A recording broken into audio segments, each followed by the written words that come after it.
morning. So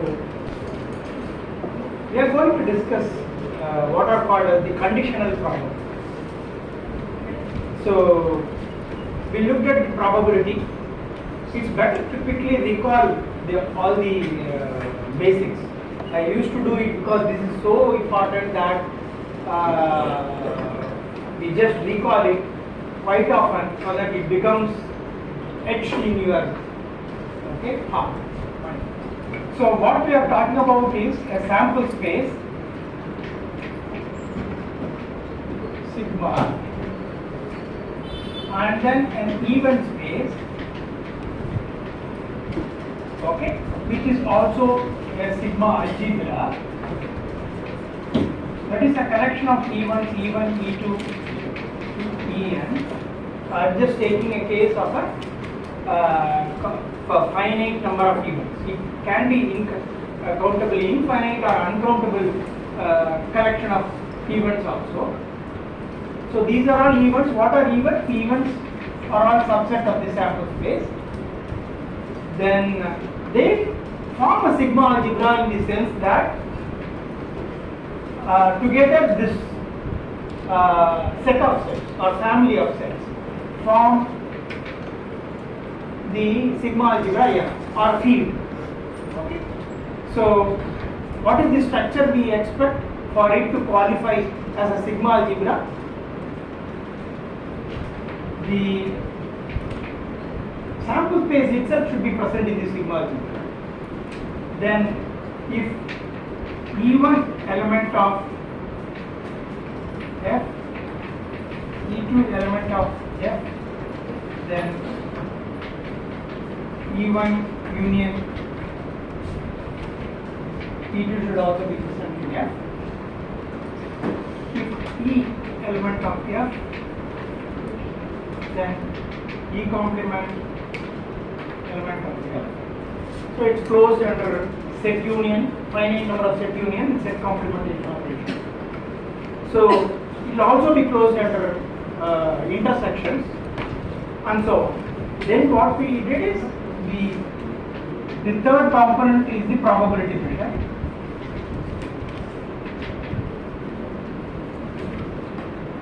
P defined for every event in the sigma algebra. The properties we expect it to obey are the following. The sample space or the sure event, its probability should be equal to 1. Needless to say that the impossible events probability will become 0. Then for any given event E, its probability measure lies between 0 and 1. Then if you take two events E1, E2, probability of E1 union E2 is probability of E1 plus probability of E2 if E1 intersection E2 is equal to 1. So these are all the everything. This is the axioms. See, the entire course is based on an axiomatic theory, and the full axiom is being laid out in this one panel of this black book. That's it. Everything else follows from that. Now, what we are going to discuss is now the conditional probability. So, if you have a sample space like that, then we have originally there are many events A, B, C, as shown there. So, you have computed P of A, P of B, P of C, and so on. Already. Now, a trial is being conducted. Meanwhile, I have to tell whether I have emphasized or not. We will be interchangeably using many terms which are all one and the same. That is, we conduct a random experiment.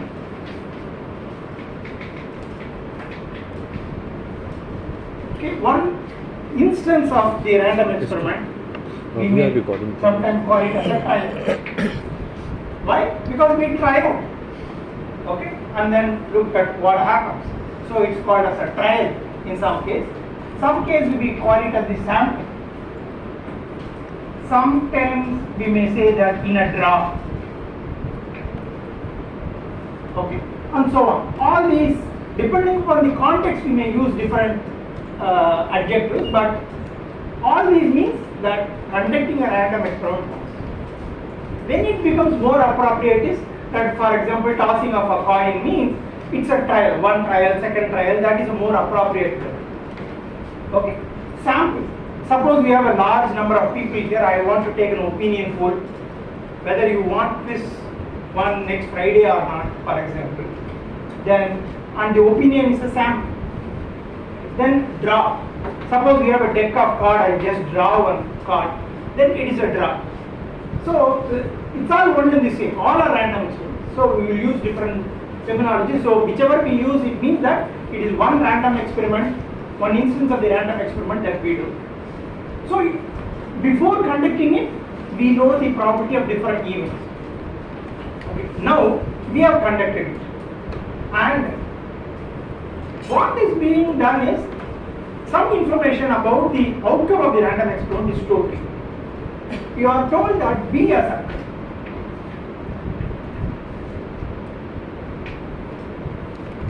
Okay. So this is a new information that is available on that particular trial. Now with this information, what can you tell about the different probabilities of different events? Can you tell something, or you tell okay it's the same as the original one? Can you recompute it so that your prediction is better? So one may tell that I don't care whether these are not, but still the probability are the same. You can tell that one, but that is not very, that is you are not using the information. Basically, if you use this information, you can make a better prediction. So that is why we look at what are part of the conditional probabilities. When we say B has occurred, then what is the probability of A also occurring in the same trial? Given that B has occurred, okay, probability of A given that B has occurred.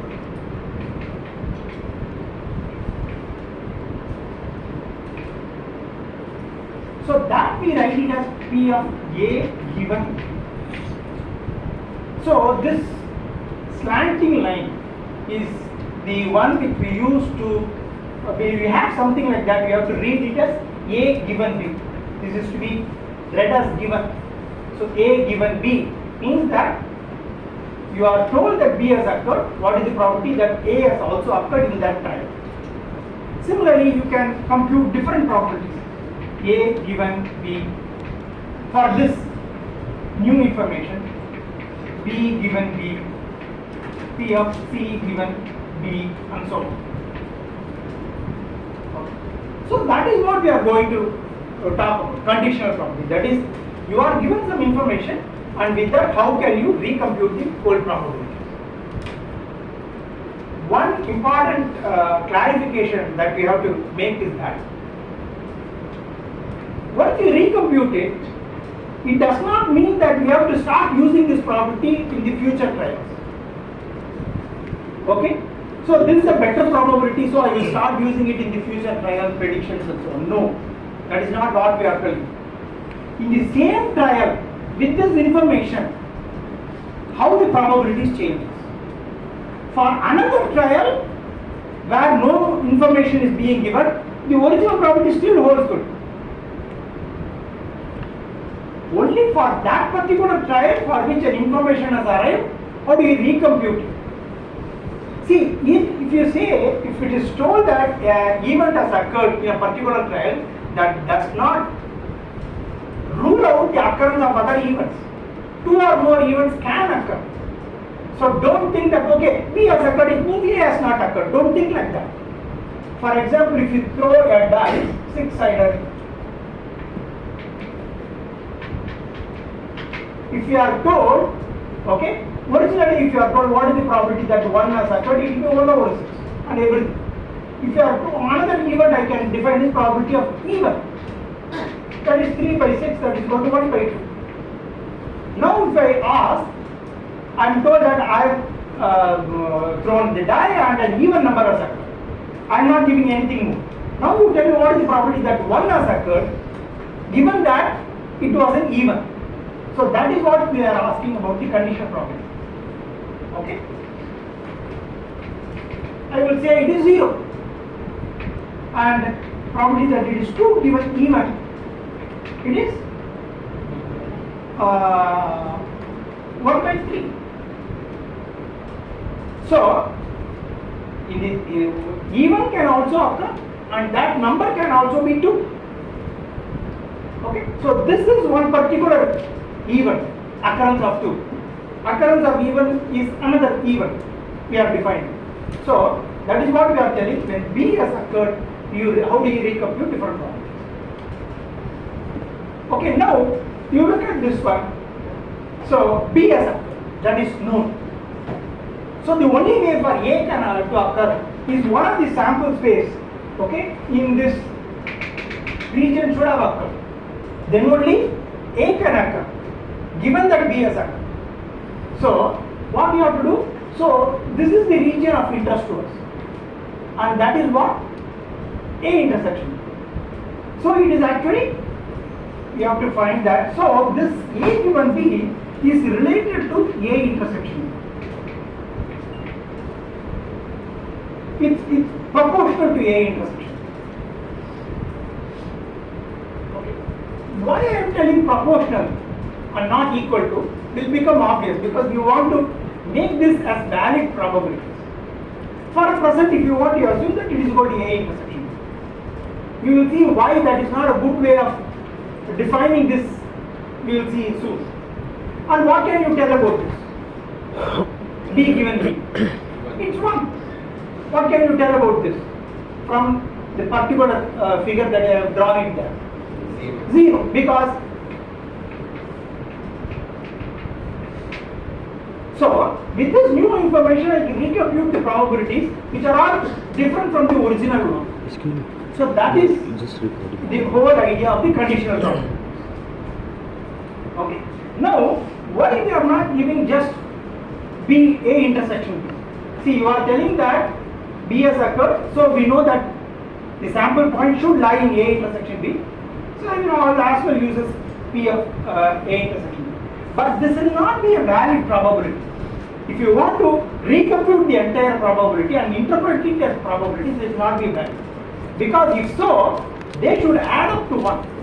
They should obey all the laws, that is A given B, all these things. These are the new recomputed probabilities. They should obey. We want that to obey the original probability axiom laws, like all these that I have mentioned. That is, if you have, they should all add up to 1. See, look at this one. You have a partition. So you have the sample space omega that is divided into a number of partitioned into a number of sets A1, A2, A3. In the sense that, what do you mean by partition? They are all mutually exclusive, collectively exhaustive sets, A1 to A. By that we mean union of I varying from 1 to n, AI is equal to omega, the sample space. And AI intersection AJ is null for I not equal to 0. So they form a partition. Then what we can always do is that, if any set you take B, this is the set B, this is the set B,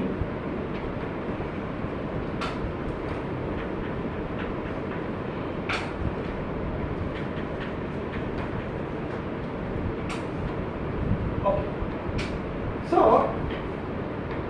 we can always write B as B intersection sample space. What is sample space? Sigma I varying from, not union I varying from 1 to n AI. And taking this intersection over union, that distributive property, you can write it as union of I varying from 1 to n B intersection AI. Okay. So B can always be written. This is very important. Any set, any event B can always be expressed as a union of this form, where it's all B intersection AIs, where AIs form a partition. So what we are telling is B itself can be partitioned. That's all what we are telling. Originally, AIs partitioned the sample space. Now B intersection A is partition B.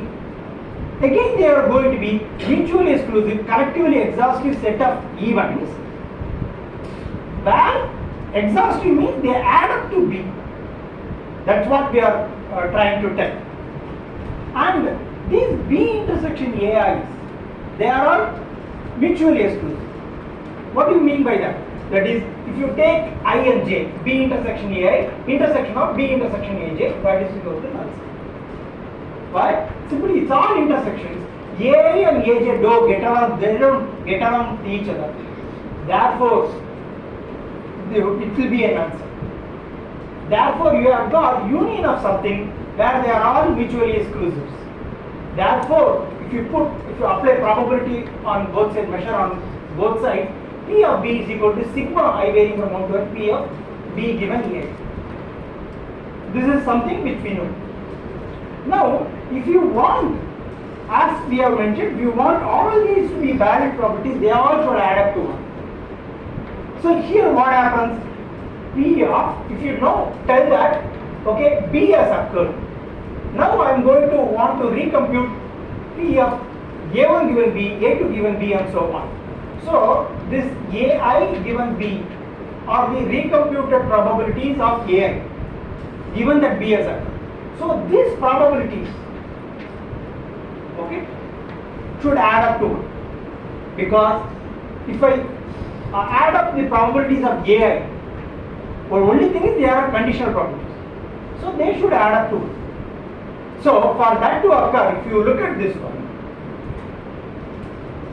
if you divide B by both sides P of B, so you will get P of B by P of B, which is 1, and here you get this one. Okay. And what is this? Did I come to that point yet? Yeah. I think I have come to that. Is it? Yeah. I have told this one. Actually, what I am going to tell is this is not the right probability, but to make it normalizable, you have to divide it by P of B. This is the right way of mentioning P of A given.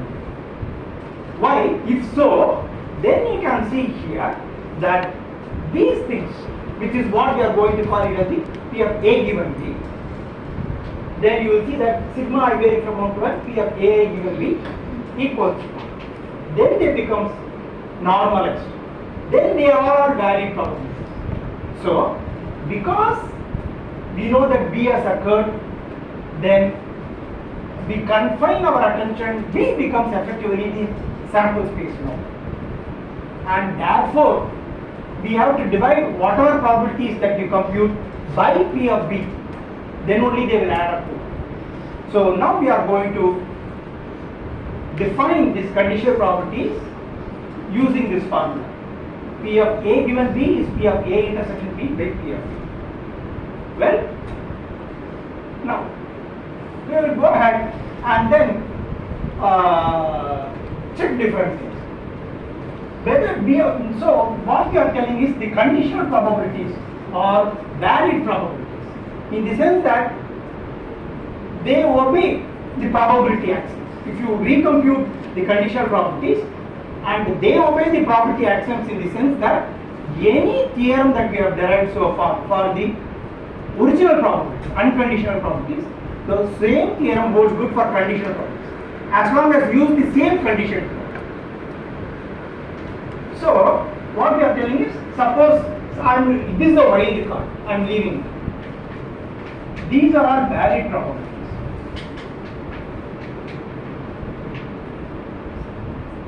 We will check why, how is it. First of all, P of B given B is equal to 1. Of course, P of sigma given B itself is 1, of course, it's always true. In this case, B given B is 1, and P of B complement given B is 0. So, B acts like the sample space now. B complement acts as the impossibility. That is one thing. You take any given set A, even A, P of A given B. By that definition, we have P of A intersection B divided by P of B. And this lies between 0 and 1. Why? Because you see that A intersection B is a subset of B. Always that is true. We already seen that if you have two sets, one is a subset of B, then P of A intersection B is less than or equal to P of B. So this is less than or equal to this one. Therefore, P of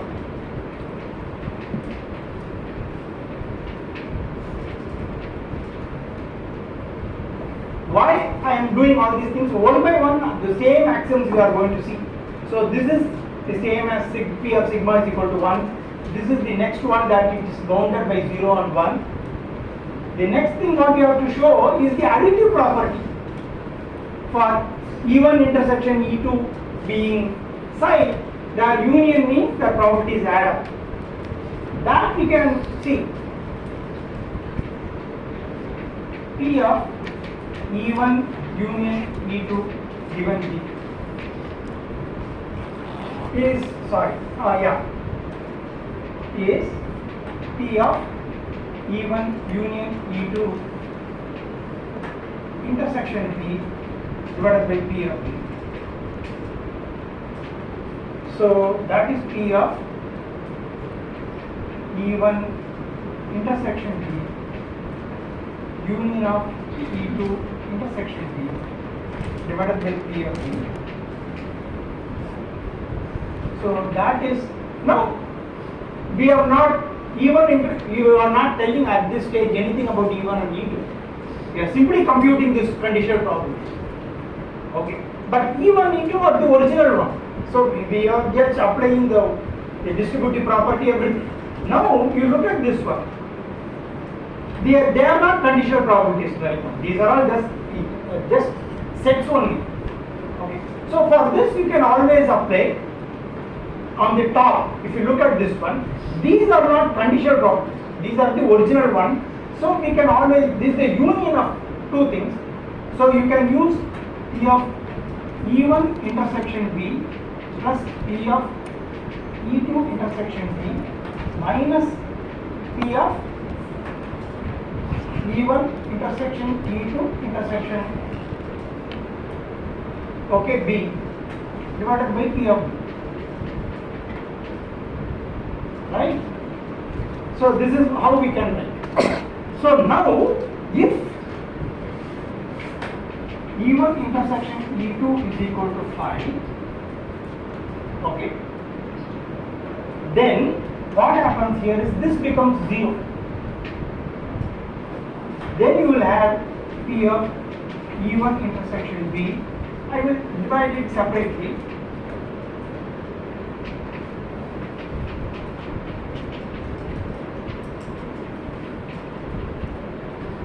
And what are these things? These are the conditional properties. P of E1 given B plus P of E2 given B.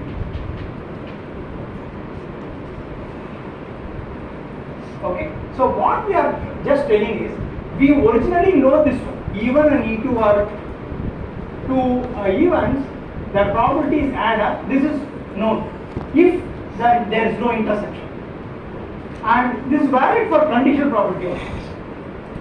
If they have, they don't have any common element, then their properties add up. That is what we have shown here. E1 given B and E2. So what happens? This given B remains throughout this one. Other than that, all probability axioms hold. So you just add this quantification given B consistently in every probability in a given theorem or a statement. They should hold.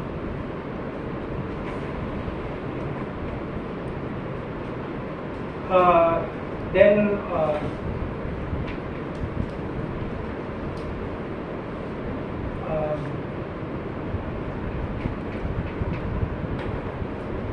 suppose P of A given B, okay, is known. What is P of A complement given B? If you want to find, that is P of A complement intersection B divided by P of B. Okay. So set B. Okay, this set B is being partitioned by a two partition which is A and A complement.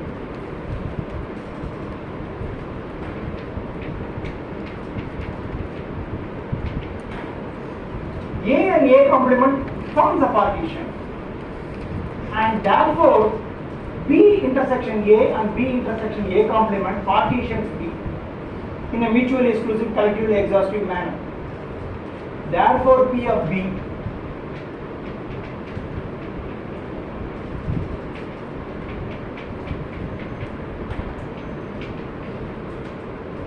and therefore we can write this as what? So we will write it here first of all. What I am looking for is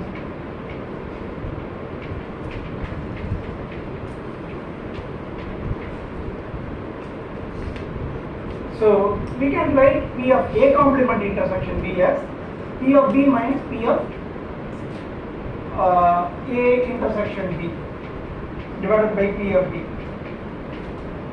and that is equal to 1 minus P of A intersection B divided by P of B.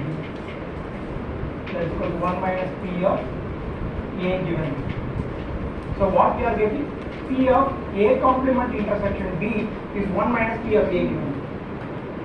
So this is also another theorem. So what P of A complement is 1 minus P of A. We all know that, but if I use consistently the quantification, 1 B given B in this one, that's also a valid. Okay. So that is what this whole thing tells about.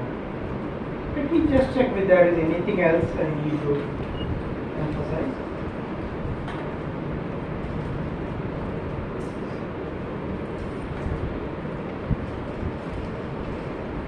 Okay. Then we have this partition. We'll start using this one.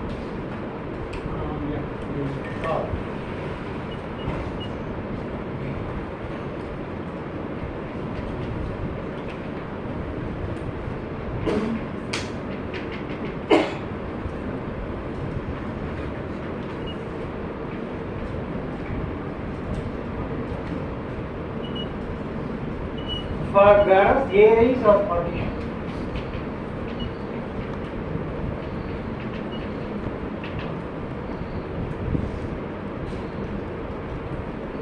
Well, one more thing. What we have told is P of A given B is equal to P of A intersection B divided by P of B. Okay. So I can write P of A intersection B as P of A given B into P of B.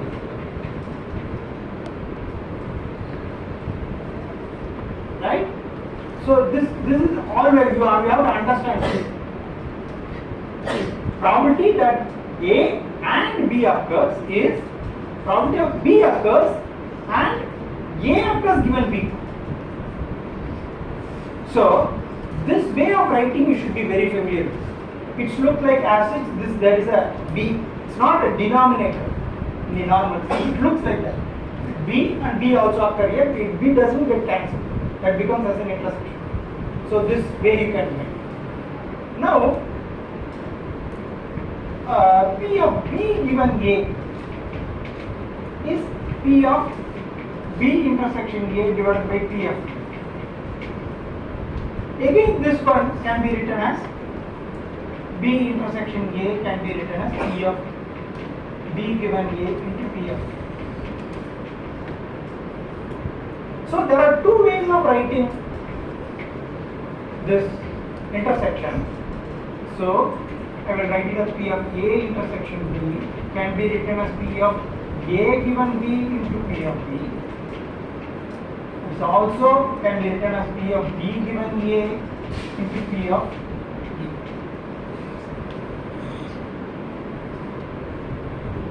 Okay. So which means that P of A given B can be written as, or I will write it as P of B given A can be written as P of A given B into P of B divided by P of A.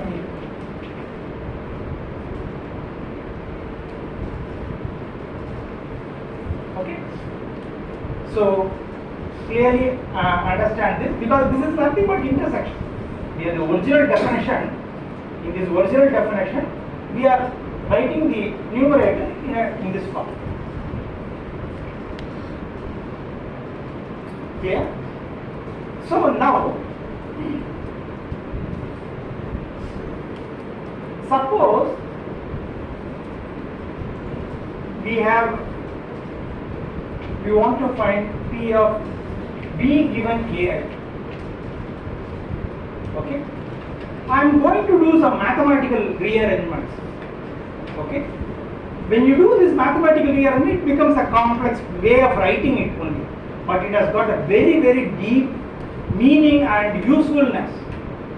Okay, which will become evident only when you apply it. So B given AI can be written as P of B intersection AI divided by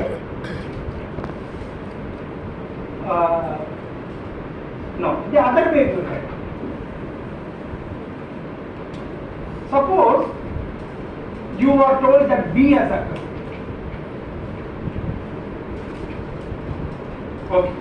Now you are not given any of those things, but what you are originally given is, you are told that what are all these P of AI is given B are all given.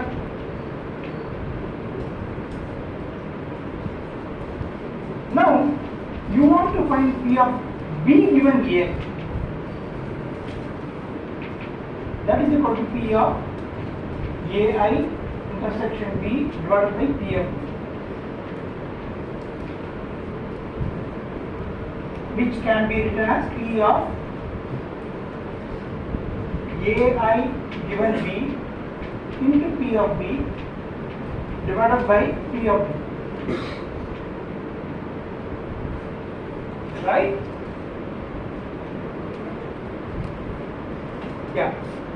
So now P of B, for that I can use substitute this.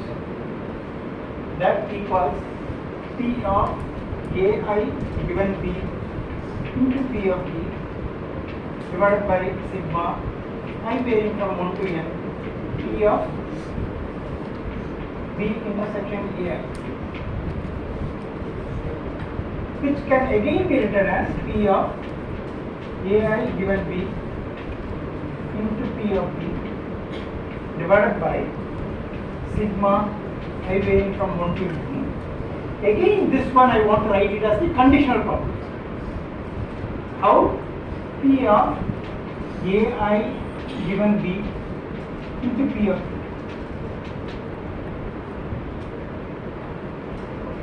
So what we have got is, this equation is equal to this. Why we are doing is as follows. Suppose you know there is a partition here. There is an event B that is of interest to you. Okay? And originally these properties are given to you. Okay? And B has occurred. Now you want to compute the probability of B given A, which is not what is given. To compute this one, you can do some manipulation and get it in terms of the known probabilities, which is P of B. Okay? And AI given B's, as I have told, they are already given. So now everything is in terms of these probabilities only. But with that, what we are computing B given A. Okay. So that is, these are all a priori probabilities. Before even conducting the trials, B, PB, PA, P of AI, and these conditional properties are all given. After it being conducted and known that B has occurred, this posterior probabilities is what we are trying to find. Okay, so this is a very useful result, and it is called as the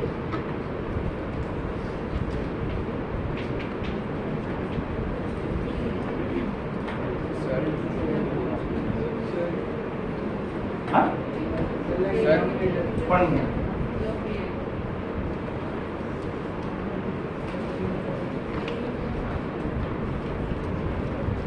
P of, okay. If you want, again, you want to II you are telling, is that what?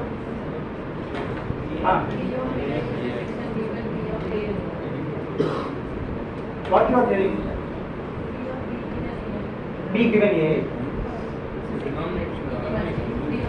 Oh, good.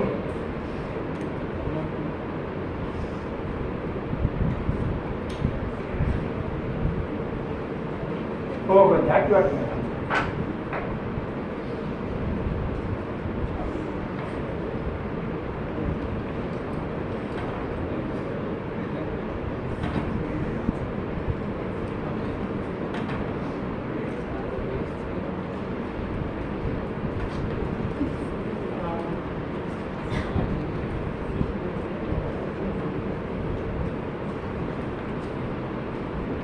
One.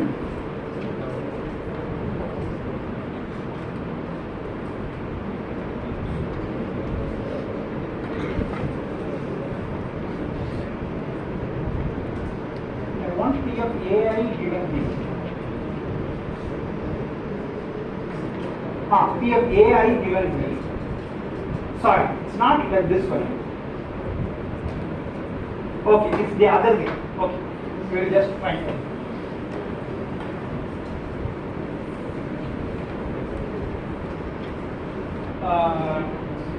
What you are actually given is P of B given A. Okay. So P of AI given B is P of AI intersection B divided by P of B. That is equal to P of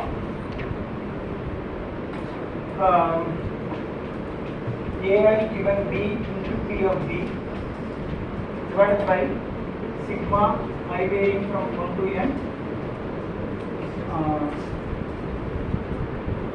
P of B given A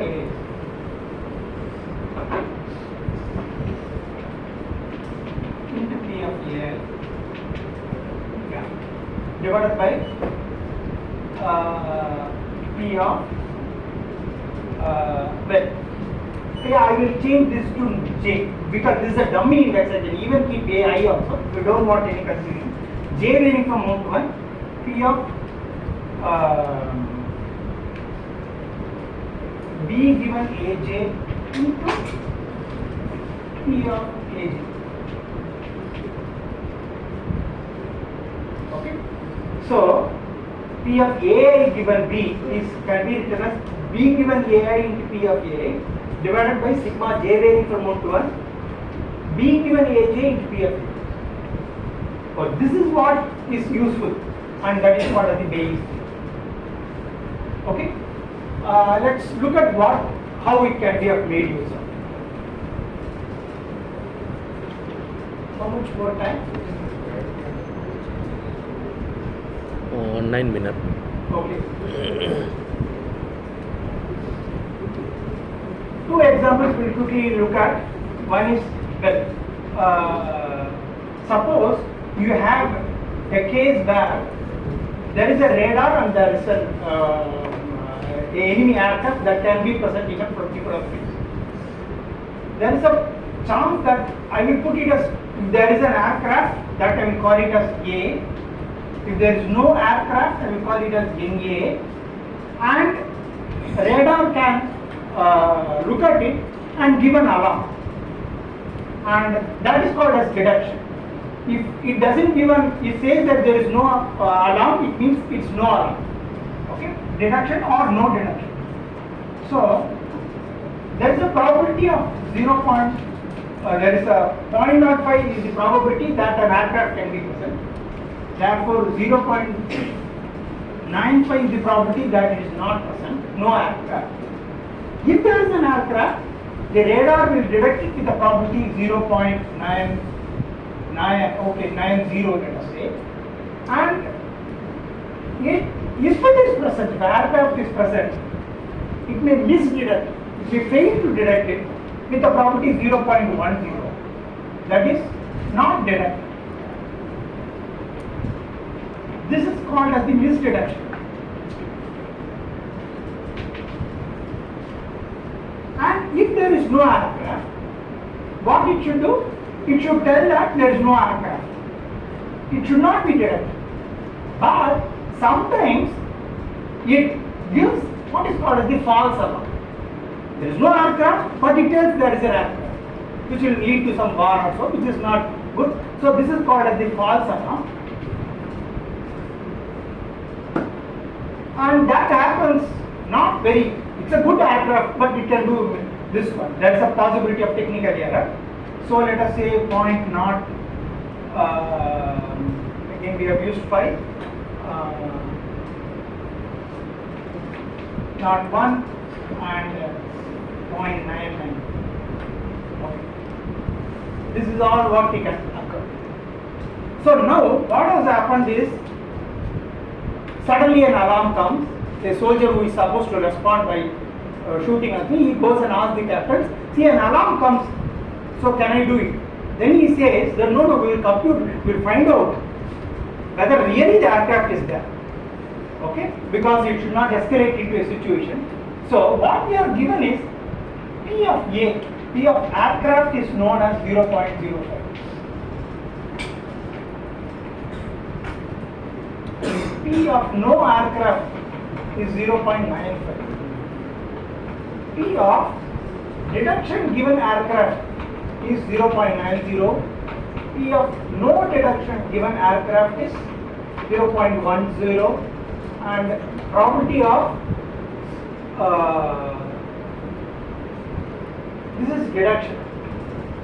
Deduction given no aircraft is 0.01. Probability of no deduction given no aircraft is 0.9. So what we are asking is probability of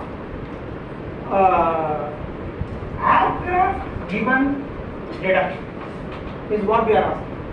It is deducted, something, an alarm has come. What is probably there is an aircraft? So that is according to this one, P of D given A into P of A divided by P of D given A into P of A plus P of D given NA into P of N. Because see what happens, it's nothing but P of A intersection D divided by P of D. This is the conditional probability. That we are writing it in this nested form. D given A into A. And in the denominator you should have D. Probability of being detected. How can it happen? Aircraft is present and it is detected. Aircraft is not present and it is detected. These are the only way a detection and alarm can come. So this is why we are writing it in this way. So this way you can plug in all the values and you can compute this one. Okay. So this is one example. Of course, here the numbers are so chosen that you may still get a probability of maybe, I don't know, 0.8 or something like that. So in the book Betzigas, they gives an interesting example that if there is a rare disease, okay, like monkeypox, let us say, which affects only a very small population of 0.01% of the population, okay, and you do a test, okay, like RT-PCR, some test which gives the result accurately with 95% of confidence, and this one. Suppose one person undergoes that test regularly in an airport and so on, and he has been detected. And if you find what is the probability that he really had that disease, okay, he shows that probability is very small actually. The reason is the disease itself is very small. If you recompute all these probability, it will come. So more often doctors and maybe they may think that okay, the machine tells with confidence of 0.95% will have the disease, but that is not the case. Go through that example. Now we will take a very more classical example that is used to apply Bayes' theorem. You have three factories A, B, C. from which you source some IC components. Okay, so from A, the 50% of the components come from A.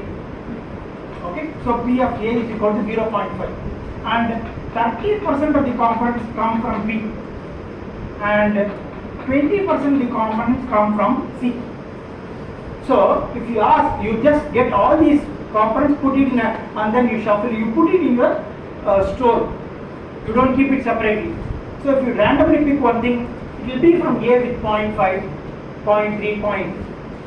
But these components can be defective. So it so happens that probability that it is defective, given that it is from A, is such that 0.01. Only 1% of the component from A are defective. It's a very good manufacturer. That is why you are sourcing 50%. Whereas probability of defective given B is higher. 2% are defective. C is the worst of all. Defective given C is 0.05. Okay. Now what you do? These are all nodes, because by statistical analysis you know all these things. Now what you do? You put into use one of the components and it is being deployed and so on, and it fails. Then an inquiry comes and then calls the engineer who has done all these things, and he tells that no, the component has failed. They want to find, given that the component has failed, what is the probability it came from B? Who is the culprit? They don't know, because all are identical components and they are all mixed thoroughly and used, but at least you can compute the probability. So they want to recompute what is the probability that the failed one actually came from A or B or C.